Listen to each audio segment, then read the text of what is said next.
akkuma ani jaaladhee ijaaramuu deemu sanitti harkachuutti hin jiru. Tarii barri kun bara nuti keessa jirru kana keessatti bara fuudhuu osoo hin taane heerumuu faatu jira beektaa?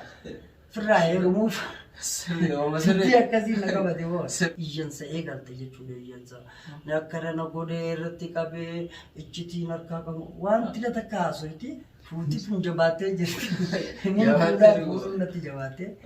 Eetanii inni fuudha jee jaaladhu sun otaanis shakkii maarree jettee too waan hin taane haasofte waan isin haasoftu wallaaleetiin firraa.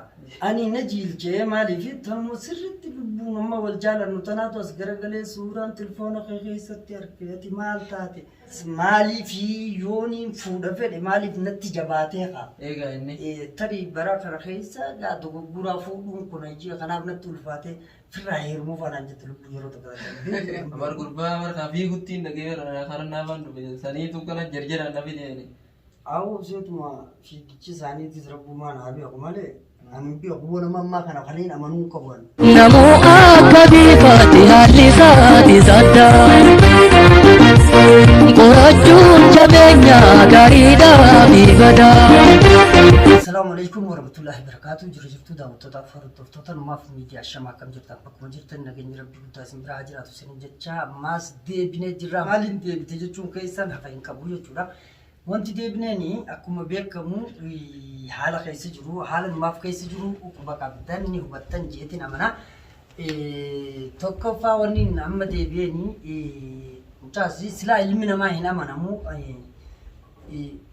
garuu obsa barbaachisaa ani niin obsaasi waan obsa nama fixachiisaatu jira jechuudha ilmi namaa hin amanamu yeroo jiru amma mucaan yeroo walitti dhufnu waan inni godhees agartanii jirtan alii jechuu barbaadeeti ammas haaluma ta'e san irratti naafi aliini xiqqoo rakkoon uumamtee innillee rakkoo san amma niin furaa ijoollee niin fidaa jee qabeete kanaafi waan inni qabatee nu dhufus walumaan ilaallaa egaa nu hordofaa isiniin jecha ayoo eenyu ahlan wasahlan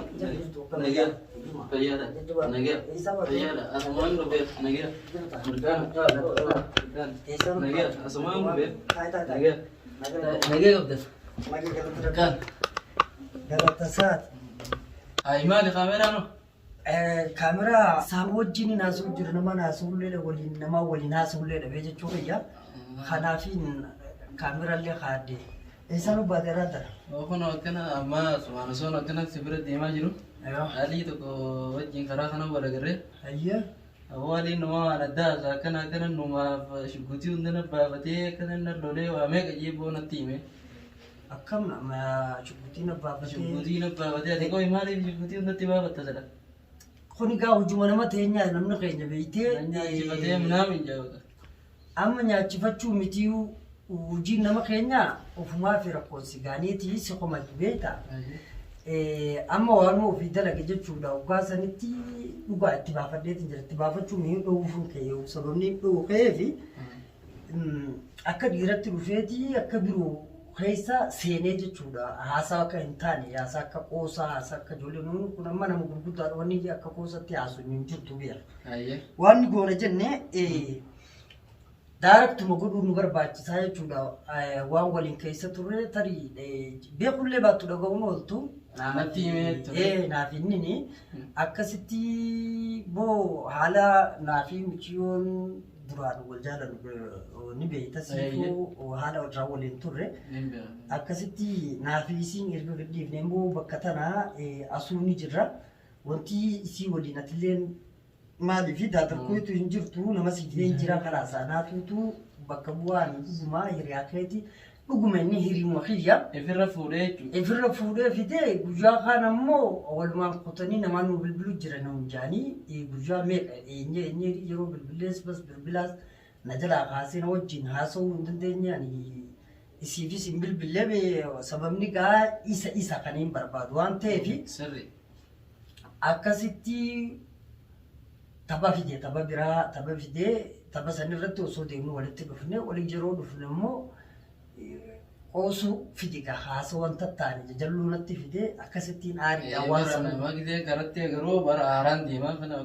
kana baqaanumaa bakkana shukutii hunda inni akkamitti haara inni akkamitti haara haaruu qabu hundayyee gisee akkasii yemeeniin gaafadhaan jedhee waan shukutii hunda si baafdee si lolee ani isaan natti qoosen siin jire sirri qoosaa godhutti jira maaliif qoostaa haamaa qoostaa qoosaan nu barbaachisu wanti dhugaadhaa kalaas akka dhugatti haasa'amuu qaba malee taa'ee ati maal tahii ati maalirra tahii kokkobluu ta'a jechuun ani lubbuurraa hin haasa'u jira inni qoosaa keessa fide jechuudha. Kun egaa akkamitti kun natti taphataa hajuu sitti dhagama beektaa. Ali wanni aarsu hin jiru haaruu qabaana maaliif jennaani dhugaadha ilma namaa ni amantaa hiriyaa dhugaatii isii jechuudha hiriyaa dhugaa ammaan tana addunyaa tanarra ni takkata jechuudha ilmi namaa akkaataa inni keessa jiru waliin ilaalaa harkaa jirraa miire kanaaf haalli inni na wajjin taa'etti haasee hiriyuma gaa jechuun namni walitti fakkeessuuf nuti hiriyaadha maal jee qoosuu fi gartee maali Harifummaa jettanii waan mala tooftaa namatti baasuu isa keessatti hin argine. Kanaaf sanillee itti baafadde wanti isa aarsu hin jiru kasilaa aaruu qabaana. waan malee anuu of qabeetiin isa wajjin haasa'utti jira osoo haasa'u jiru qoosaa keessa finnaan haala san ture. Duuba eessatti galuusin jedhee. Asiin akkana gaddeema qaamichoon barbaade deema jedha. Ayyee. Kalaas gaafa qaamee dhageen gaafadhaan jeen kan jarjara jira boona fiiga gisee kana nabbafatee kana siin daawun danaan jee waamee kanaan jee nuumaaf jee. Eegaan tapha maaltu fide bar namatti taphachuun hin barbaachisu. Ammaa fakkeenyaaf walitti taphachuun hin jiru. As keessatti ani waan niin godha jee godhu waan godhuu hin dandeenye immoo godhuu hin dandeenyu akkaataa yookiin mallee yoo jiraate mana lafa kaa'uudhaaf barbaachisa na fakkaate. Akkasitti saabni san nu qabatee waan birootiif ammeenya birootiif osoo hin ta'in haasama inni haasa'eerraa maaliif haasa kanaanatti haasa'eeti malee hamtuun biraan jirtu siin jechuu barbaadeeti fi baga nagaan dhufte nagumaan dhufte. Nagee wallahi naguma kan waan gaasi gaafadhe jeen dhufe. Isuma kara garraan isin dubbuutanaa jecha dhufte. Wallahi dubbuutanaa fardeesee mee gaafadhaayee mee naa gaafataan jeen. Naarifachiisee obarraa makkan mallafaa fi inni siin jeen. Ati maal balleessitellee jeen gaafanne beekaanis. Hayyee. Kunoo akka naannumaaf shuggutiin nyaachifatee nan lolee waamee kanaan jee bakka akkasitti argaa baafadhee naan jee. Hayyee nuti asumattuu fixannee deemne ammaas haasaa maaltu fidire. Kunoo akkas jee gisee namta jiru mee naa gaafataan jeen ati bakka akkas jeen biraa ol dhufeera amma sanumaaf hin dhufe malee nagee. Bareedaadha. Ani nuti yeroo sanitti dhugaa aariidha waan sanis godhe garuu fixannee jirra fixannee anillee michiyyoo saniin fida kalaas anaatutu sirriin godhinii dhugaadhaati amma dhugaa osoo natti haasa'u takka qoosaa siin jechaa ture jechuudhaan kalaas waliyyuu gallee nu biraa ka'ee kutee haasawaa alarraa kana gaawaan fedin beeku inshallah khairumaa godhu. Ani dubbiin bara kana keessa akkas jeetuma walii gallee deeme gaa eegasii kalaas wanni taate nus walitti aarree dhufanne muufii keessa gaa innillee ni fubate kalaas wajjin haasonyine ammaniin fidaa nagaan jeeti bahee na biraa kutee jechuudha. Waan isaas isin beeku hundumaafuu rabbii khairii haa godhuun jaan bara kana keessa maaltu jira beektaa dhiyeenya kana hedduu dubbiin na barbaadan dubbiilleen barbaadu. Jiraachuun fedha yeroo jiru namni yoo nagaan jiraachuu fedhe waa jechuun nagaa harkachuu hin danda'u natti fakkaate nagaa kaan asiin sitti dhufaa kaan gamanaa dhufaa dubbii hin taane daadarkaa hamtuu takka keessaan tureani. Amma daadarkaa san keessaa bahee haara galfee harkadhee gartee xiqqoo hubachuun qabaa gattaa'eetii waa hojjedha jee yeroo nan ka'utti tanumaa taanirraan natti bu'aa jechuudha. Akkasitti tana keessa jira rabbi khairii haa godhu. Du'aayi godhamee du'aayis waa godhutti hin jirtanis yaa. Hiriyaan du'aayi faa walii gooti namni walitti gisee dhufu du'aayi faa godhaan immoo waan du'aayi keessa hin jirru. Khayriiti hundinuu takkallee nu ta'u rabbiiti. Khayruma rabbi haa godhu. Waan inni deemuunis walumaan laalla. Inshaallah khayruma haa godhu khayrumatti rabbi nu raafitu. Ilomti waa rakkoon qabu kuni. Hedduudhaatu dhumatee bara inni dhuftii bas inni dhumatti tatarara gurguddoollee natti dhuftee jirti ani.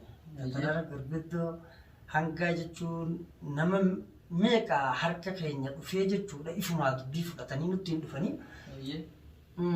Dubbiilee isaan qabatanii dhufan tana irra dhaabbannee kaa namni halaala irraa waan hubatu namni isa keessa jiru waa beeka waa hubata beeke akkaataa dubbiin itti dhufte akkaataa dubbiin itti geesse qabataniituma ala kanarraa waliin gubataa natti hin dhufanii yeroo itti tana dhufeenii naasaaniin dubbadhaniin fita jiru numaaf siitu qaama rakkooti janiituma asiinatti as kaamboo. Ajaa'ibaadhi. Akkamitti ilmi namaa gattaa'ee dhugaa takka dubbatee dubbuma takka fixaanu nama dhibdi yeroo amma jiru tana keessatti maaliifi ati yoo jechuun kheyrii yaadaa gaarii yaadaa dhugaan dubbadha jettee deemte wanni amma dhugaa fi kheyrii sumaatu haasaa malee qubaa hin qabdu isiin biraa si diddi as garagalchite akkasitti waa meeqa na dibanii ibidda kana hanga dhiinnillee buutti deeme sanis rabbii irraa na oolchee akkuma خلاص أكو ربي دي هذا بيجي هركنوا سين اللي في الرانة ما اللي في الرقة يفني واميك دينك دي اللي بدي دينك دي بدي سن اللي مجا ورب دينك دي سنفوري سني بافته مجا تقول لك مجا سنيس خبرها سوا بس دوف دي ماركنا متي سلة في الرقة دينه هدو خيسان بيور ما قالت وان أما دين توني أما قاعد منفعل جتوني dur jirti namni nama jaalatu. Anni seeraan sanoo dhumtee matuni waan gajajaa'u. Ibidda hedduudhaan dabre hedduu sanuu rabbiin irra dabarsee tun imma laaftuma nurraa fitu. Laaftumanis. Anis jaaramuun fedha ijaarsaafiin akkanatti deemutti jira bas jechuun nama jaaramuu fedhus waa namni. Sirnuma sirriidhi. Nama dubbiin hedduu na dhibdi beektaa niin fuudhaa haa jaaramuu qabaa wultiin jaaraa jee giseen ka'ee nama jaaladha jee ani ka'u bas. Akkuma ani jaaladhee ijaaramuu deemu sanitti harkachuutti hin jiru. Tarii barri kun bara nuti keessa jirru kana keessatti bara fuudhuu osoo hin taane heerumuu faatu jira beektaa? Firraa heerumuuf. Sirrii akkasii na qabate boo. Heerumuu biyya kalaas. Maaliif fuutii sun jabaattee jirti. Inni fuudhaa fuudhuun natti jabaattee. Eetanii inni fuudha jee haa jaaladhu sun otaanis. Shakkii maarree jettee too waan hin taane haasofite waan isin haasofite wallaaleetiin firraa itti dhiisesiisa. Amma aliin fiduunis guyyaa saniitiif walitti hin deebine hin agarre bas maaliifi yooniin fuudha fedhe maaliif natti jabaatee haa.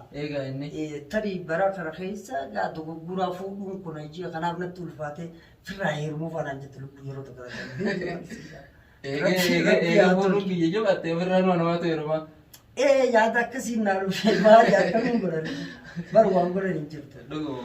Akkasittiin gubadde boo ani tokko godhatti inni fuudha ji'a deemu jira. Barri bara heerumanii dhiiru yooniin taniin fuudhu dhabe firraa ta'ee taniin heerumulee harka dhahaa akkas fanaan jette lubbuuni. Hundumaa'uu rabbiin waan milkeessu nu haa jaaru haa isaatu nama jaara jedhanii miti. Ati sababa haa sababa inni laallatta ni kalaas kaa'ee bakka itti bultii ijaartu akkaataa itti ijaartu. Ilmi namaa silaa olma sababbadha. Egaa akka heeraa fi aadaa teenyattis nima jiraa miti laallatanii fuudhuun.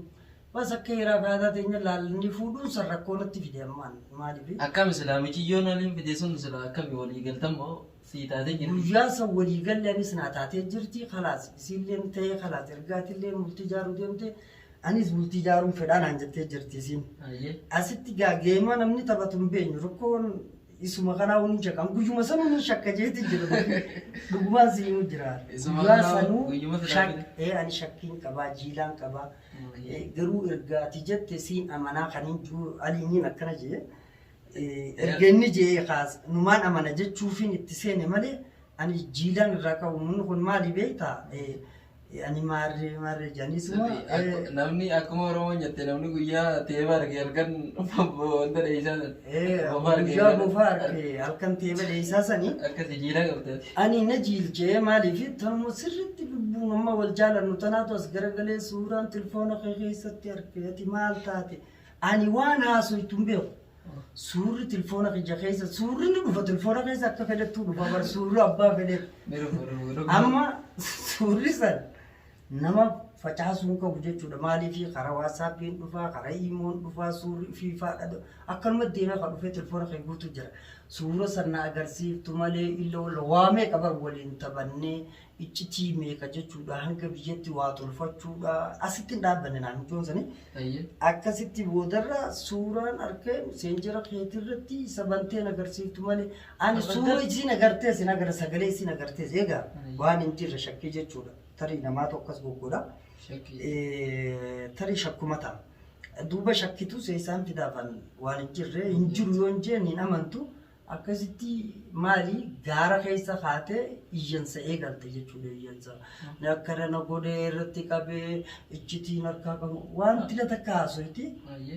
Iccitiin isiin qabdus hin jirtu gaa soba isiiti beektaa. Iddoo iccitii qabaatte fidillee jee nanilleeni iccitiin hin jirtu boodarra bilbilaas kaasuu jettee lafaan Dooniin birraa hin dhiisee dhiise akkamiin godha kalaas ani hanga namni nama kadhatu takka kadhadhee hangaan jechuun bar wanni tun osoo deemtuutis keessaa baati bar namni keessaa baasa maaliif hanga feete yoo jaalattee isa kam gootaree nama osoo ati itti himtuu karaa biroottis hin deemu siin fudhanne dhugaa jechuudha. Keessattuu jaalaltee halaalaa hedduu rakkoo qabdi. Walamanuun ni jabaatti jechuudha.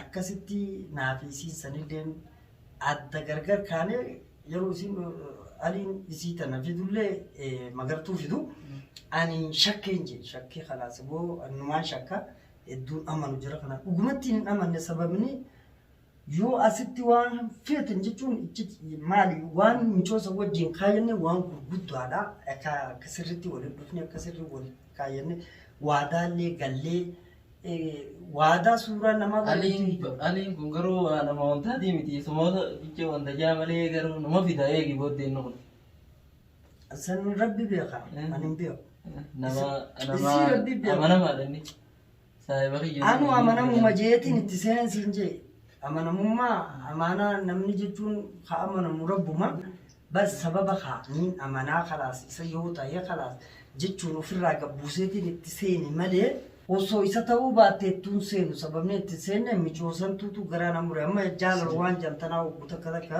dheerisuuf an barbaade maal kanatti dheerisan dhawuufi ijaaramuu qabaa waan jee murteesseefi keessa seena keessa taa'u jira laga kana isa rabbi nu hafu bituu aygoodha atoo maalitti jirtire afaanillee su goggoose bishaanillee sittiin kennine anaa finiinee taa'u jiru gubatee qaaba walleen jira barammaa bar dhiiroo maaliif jira jeetiin anu akkasittiin boo gubadhee firraa taa'u jira anaa gubatee taa'u natti dhufte bishaanillee kaa waan ni jira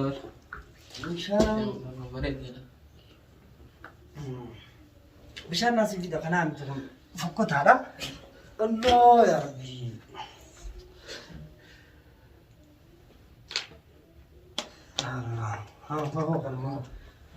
ayyitaa bira galatoomee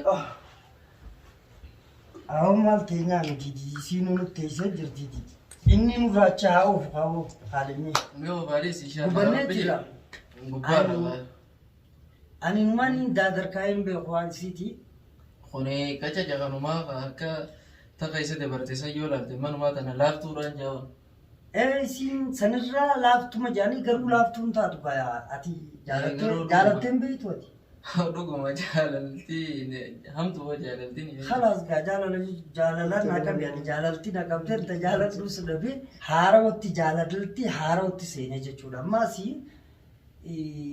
dhiiroo tunis akkuma sanii nakaa intimoo dhugumatti dhiiroo nakaa intimoo karaa ijaarsaa deemaa guyyaarraa yeroo hedduu fi naasawuu eegalee hangareefu maaliin siin jee fuudhuun erga rakkoon attaata firraa akkamittiin heerumaa sanuu gubachuurraa ilaala. Sirrii oomaa sirrii. Waan akkasii rabbi haa tolchu.